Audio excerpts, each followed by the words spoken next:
It's the Friday News Roundup. We're talking about how Philly's DA is teaming up with a national coalition of prosecutors pushing back against ICE. Plus, Mayor Cherelle Parker speaks out about the slavery exhibit removed from the president's house. And we're still digging out from the snowstorm. It's Friday, January 30th. I'm Trenae Nuri, and here's what Philly's talking about.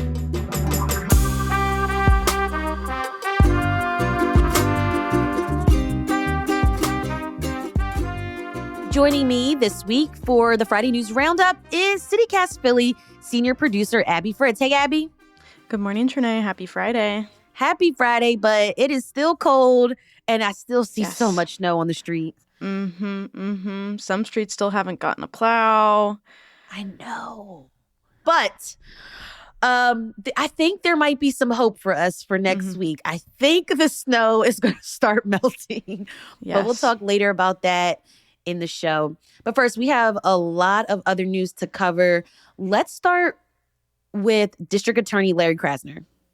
Yeah, on Wednesday, the DA announced a new coalition that is committed to charging federal agents that commit crimes. And that this is not new. He has been very outspoken about his opinions on ICE. And on Trump, yeah. And on Trump, exactly. He has no lack of opinions, but he's kind of formalized them now with this coalition that was announced. It's made up of 9 prosecutors from cities all around the U.S., so obviously Krasner here in Philly, and there's multiple states represented. The prosecutors in Minneapolis are a part of it. Pima County in Arizona, which includes Tucson, and Austin and Dallas in Texas. Then Fairfax, Falls Church, Arlington, Portsmouth, and Norfolk, which are all in Virginia. So there's a lot of prosecutors that are wanting to be a part of this organization. What is this coalition called? So it's called the Project for the Fight Against Federal Overreach. And basically what it's serving as is a big fund that the cities can tap into if they pursue charges against these federal agents. So I think the idea is these people don't want there to be a financial burden on cities if, like, let's say ICE comes in and they have all this influx of prosecutions. That can be taxing on the city. So this would make it so that anybody who joins the coalition kind of has this pot of money to reach into if they need to in these times. And the acronym of this coalition is FAFO, which some are saying might be a nod to Krasner's slogan, F around and find out. And this all comes in the wake of the killing of 2 people, Renee Good and Alex Preddy, by federal agents in Minneapolis. We've been hearing reporting from our colleagues over in the Twin Cities at CityCast Twin Cities, and it's been really harrowing. But it seems like this coalition is, looking to make their stance very clear about what would happen if federal agents come to Philly and break the law. Yeah, this is all so interesting because, like we said before, Krasner has definitely been critical of President Trump for some time now. And we have seen Philadelphia Sheriff Rochelle Bilal criticizing federal agents. And so this coalition to me seems to be kind of like that next part in this particular story. But the overarching question kind of still remains of whether local law enforcement will or can step in between federal agents or not. And because you're going to need someone to arrest them in order for these prosecutors to prosecute them. And we've seen here in Philly, at least, city council members present legislation to limit the access that these agents have on city-owned property and their masking and hiding their identities. And so, it just seems like there is such a divide, so to speak. And not even just maybe abolish ICE or pro ICE. It's also this interesting conversation amongst lawmakers because there are other people saying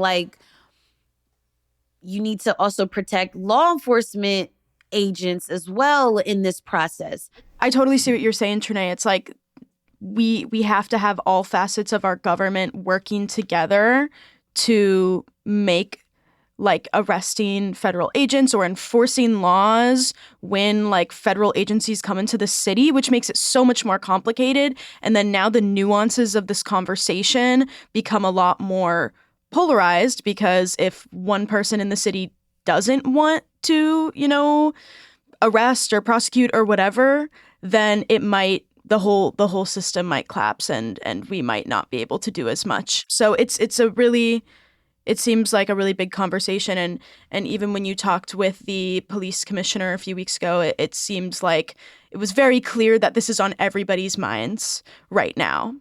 In my research, I found a memo that came out this week. This was from the Department of Homeland Security, and they released a statement. Now, quote, DHS calls on sanctuary politicians to stop the dehumanization and vilification of ICE law enforcement.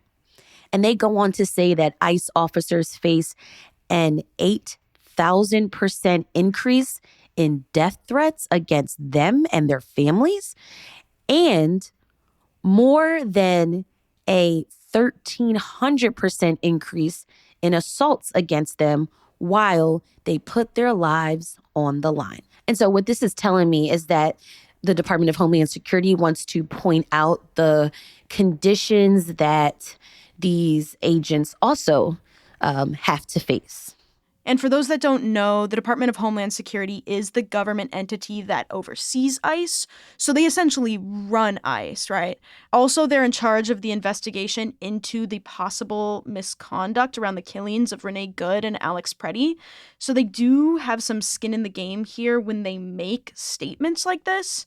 They're getting a lot of criticism right now for everything that's happened around ICE coming into cities and the strategy and the implementations of tactics they've had in all of these cities.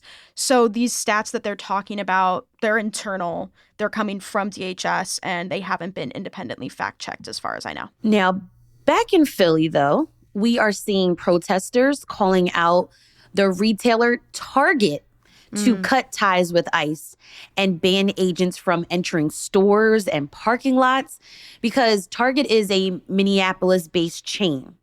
So KYW News reported that demonstrators were outside of the Philly area Targets this week, telling, would-be shoppers to go somewhere else. Mm-hmm. And along that demonstration, there is a nationwide boycott happening today, calling for no work, no school, no shopping, to protest against ICE. Yeah, I've seen some local businesses close in solidarity with this boycott. I even saw like a local bakery pop up, M. Wilson Bakery. They were meant to do an event on Friday, and they moved it to yesterday, to Thursday. So it seems like people are interested in showing solidarity with this particular activation.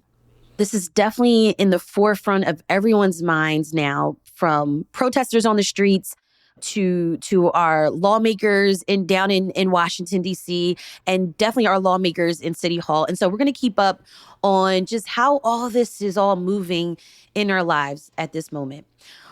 We'll be back after this short break.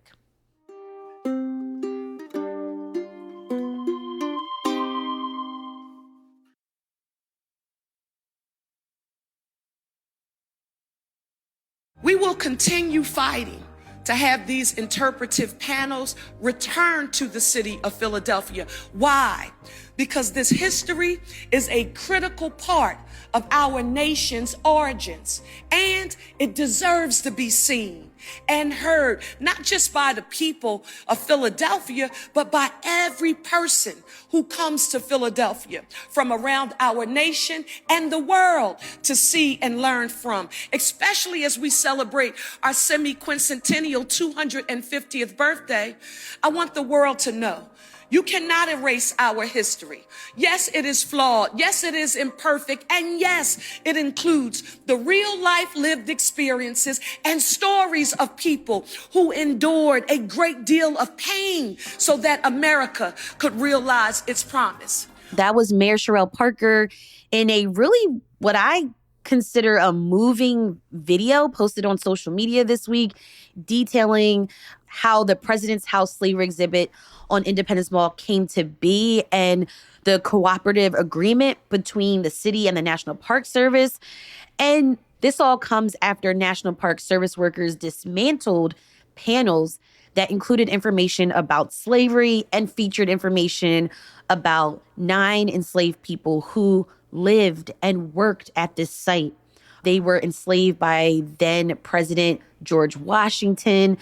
This kind of all unfolded last week. And shortly after the panels were removed from the site, the city sued over this. In the video, Mayor Parker details the course of action her team took, saying not only did they file the lawsuit, quote, "We also filed seeking a preliminary injunction to stop any further damage to the exhibit of the site." I thought that was pretty powerful. And so today there is a scheduled kind of public hearing on this matter. And so we're, still waiting for details on that. I'm really glad the mayor spoke out in such a direct way about this. I think the whole city wanted to see her leadership in this moment. I mean, there has been outrage over this removal, and I really hope she continues to publicly speak out against instances of injustice happening in Philly. We've talked about this before, that sometimes her silence on particular issues could be a tactic to avoid retaliation from the president and his administration. But I think this is one of those things that it was clearly enough is enough. This was directly in response to something that President Trump's administration has ordered. And she was like, nope, we're not going to do it. And not only because it had violated that cooperative agreement. Yes. And I think not only did she take a public stance on this, she is taking action. This is not just words. They are trying to reverse the removal, and also they're saying do not change anything else, which I read in the Inquirer there is a plaque that was also meant to be removed, but they didn't have the tools to remove it last week. So she's truly stopping more removal from happening imminently, at least in this moment. And we'll see obviously where the court case goes and what happens. But yeah, I agree. I felt so good seeing that video and knowing that our city government was taking action. Now, she also did mention in the video that she's been on the phone with other lawmakers, like Governor Josh Shapiro, backing the city's lawsuit. Yes, yeah. Governor Josh Shapiro filed even a legal brief that backed the city's lawsuit, too. So it's he officially backs it, not even just in words. And he had one quote in this brief that said, "Donald Trump will take any opportunity to rewrite and whitewash our history, but he picked the wrong city and the wrong Commonwealth," which I thought was very powerful. Also, Congresspeople Dwight Evans of the 3rd District, Brendan Boyle of the 2nd District, and Mary Gay Scanlon of the 5th District, which all of their districts are a part of Philly, they signed a letter opposing the dismantling. And then the Avenging the Ancestors Coalition, which is an advocacy group that helped establish the President's House in the early 2000s, they also are in support of the suit that Mayor Parker has filed. So there's a lot of people stepping up saying, we stand with you. We're going to see this court case through. And Philly definitely has stepped up. People have put their own interpretive artwork, signs, balloons, flowers where these panels once were placed. So, yeah, we will continue to follow that story as well. All right, we've got more news after the break.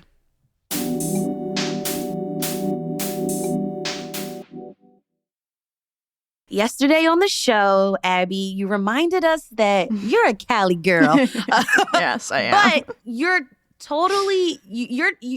are still totally used to big snowstorms because you went to school in Syracuse. I did. I do still feel like I left my heart in San Francisco. I'm never quite used to it.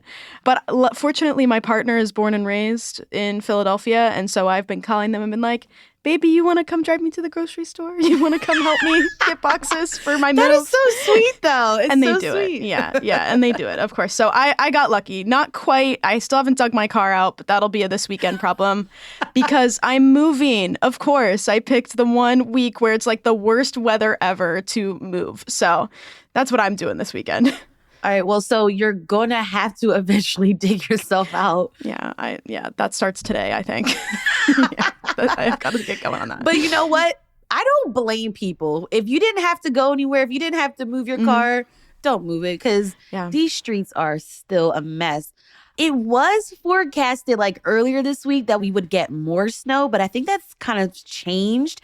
Thank God. It's seriously going to start to be actually a little bit warmer, but like above freezing. It's still going to be cold, but please. But maybe next Thursday we might get some more flurries. I'm not sure. As long as it's not when I'm actively moving a couch across Philadelphia, I'm good. I'm cool with it. I'm so cool with it. No more this weekend. We don't need any more. We got plenty of snow. I feel you. But Abby, what have you been up to during these snow days? I mean, other than like working, what else have you been up to? I mean, I've been binge watching TV. I started watching The Real Housewives of Salt Lake City. I just watched Jen get arrested. Incredible series. Recommend to everyone. I started watching Wonder Man on Disney Plus. Oh, what's that about? About this guy who is an actor, kind of like struggling actor, but he low-key has superpowers. And he's going to be playing a superhero that he's always watched as a little boy. Oh, that's cool. Yeah, but he's got this like intense strength. But I'm at the part where he hasn't quite understood like why this is happening. I also like watching local TV news, especially like the first like day of the snowstorm on Sunday. Yeah. When like the reporters are like doing the person on the street interviews and they're like catching up with people walking in the snow. Up, like kids sledding, workers at the Wawa, like plowing the streets. But our newsletter editor, Siani Cologne, took a poll from our readers about who is your favorite TV meteorologist. And this is what the poll said. Number 1 is going to 6ABC's Cecily Tynan. Number 2, also at 6ABC, Adam Joseph. And rounding out in the third spot, I guess bronze goes to NBC Philadelphia's Bill Henley. Do you watch TV news? You know, not really. I'll say my parents raised me. I like every day in the morning they had it on. But I feel like Philly is really connected to their like newscasters and weather people. Because like I couldn't name anyone from like current or childhood that were like on my TV about news. But like you and Siani were talking the other day, and Siani is actually named after a former news anchor, Siani Lee. I'm like, that's so funny. That's funny. So cool. People feel really connected. Yes. Helena G actually wrote in and said, a quick note to say that even though he is retired, my favorite meteorologist will always be Glenn Hurricane Schwartz. He actually came out of retirement to report on the last snowstorm. Yes, he has been very active on TikTok. I'm a fan. This is like how Philly I am. Glenn Hurricane Schwartz came to my senior high school awards night and gave me a scholarship. Really? Oh my God. Because I had an interest in broadcasting. That's so cool. And then you interviewed him on the show. And then I interviewed him on the show. I don't think I ever told him that, but yes. And for those who may be new to Philly, Hurricane Schwartz used to do the weather he was a meteorologist at NBC and was famous for his bow ties. Yeah, absolutely. Okay, let's talk about weekend plans. You're moving. I'm moving, praying for no more snow, praying that the groundhog does not see his shadow, Mr. Puxatawny Phil, because that's Monday, that it's Groundhog Day. Wow. But PETA is again trying to replace Phil, which I didn't know. Apparently, PETA has an issue with working animals. So last year, they wanted to replace Phil with a weather reveal cake. And like kind of like the gender reveal case where you slice it. It's like, is it a boy, is it a girl? More snow, no snow. Yeah, exactly. And then this year, they're putting forth a hologram option. They're like, instead of Phil, we could do a hologram. But I don't know. It's just funny because I think back to the episode we did a couple years ago with Punxsutawney Phil's handler, and I'm like, he kind of has a cushy gig. He's kind of like a very well-off working animal. If there's any working animal I'd want to be, it'd be Punxsutawney Phil, honestly. He just like chills. He works 1 day a year. The rest of the time he lives in the library with his wife. Like, that's pretty good. But he better tell us that spring is no coming. shadow. What about you, Trenae? What are you up to? Well, my best friend is getting married. Oh my God, congrats. Thank you. And so we are helping her pick out the dress this weekend. And I'm so excited. I already got her like, I've been like just like sitting in my like chair or like whatever. And I'm just like, I'm so excited. I'm so excited. That's so exciting. Are you a bridesmaid? I don't know, but she did say, because we went to restaurant week, we went to Condessa. Remember we went to Condessa? Oh, yeah. They had amazing guacamole, y'all. And restaurant week is extended because of the snowstorm. So it's going until like February 4th. But anyway, while we were chit-chatting over margaritas and guacamole, she told me, be ready because I'm going to let you know the colors. Oh. And so I feel like she's like dropping these little hints, you know? But I'm all for it. I'm all for it. Yes. Anyway, so yes, I will be doing that. But we've got a busy weekend too because you, me, Matt, and Siani are headed to the Tasties on Sunday. Oh, yeah. This is the award show celebrating Philly's culinary scene, the folks behind the amazing restaurants in the city. The after party is like really the epic part of the night. And so we're going to just be eating our way through Philly this weekend. Oh, yeah. I'm so excited. I can't wait to check out the charcuterie board room again. And Eli Culp, who we just spoke with him maybe like a week or so ago.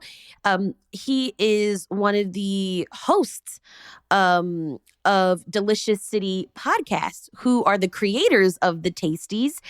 And in that episode, he told us on CityCast Philly that there's going to be a Blockbuster room.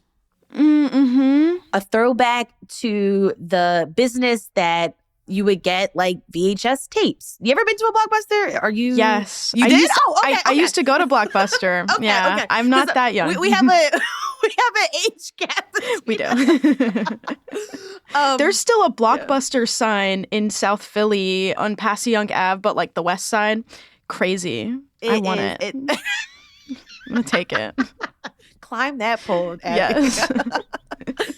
Also, if you're finally digging out your car this weekend and you just want to break out and do something fun, listen to yesterday's episode. We kind of did a kind of roundup of ways to cure cabin fever. And also make sure that you are subscribed to our newsletter because we have a list of events happening this weekend. And as always, before we go, we have some CityCast Philly neighbor shout outs. So thanks for joining the neighborhood. Hayden C., Ileana R., Alex H., Catherine G., Lois N., and Suf L. Whoop, whoop. You can also join us and become a neighbor. I'll do a shout out to you and your favorite business. Head over to membership.citycast.fm. One of the perks. Look at our hats. We got these cute little beanies. You get cool merch when we do our campaign drive. So you want to become a member, head over to membership.citycast.fm. We have a list of the other perks that you get when you become one of our neighbors. So make sure you do that this weekend too.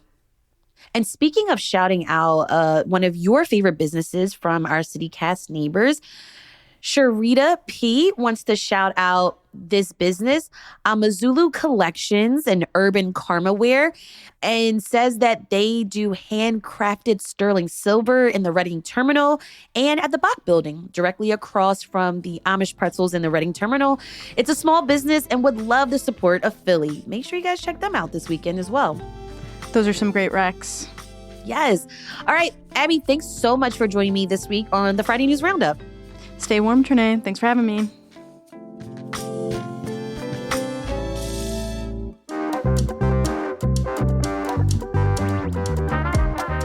That's all for today here on CityCast Philly. Our executive producer is Matt Katz. Our producers are Abby Fritz and Elizabeth Kama. Our newsletter editor is Siani Colon, and our host is me, Trenae Nuri. Music is by Philly's own Interminable, with additional music from all the kimonos. If you enjoyed this episode and this week of episodes, share this with a friend. Also, rate the show, leave us a review, and subscribe to our morning newsletter. We'll be back Monday morning with more news from around the city. Have a great weekend and be safe, y'all. Bye.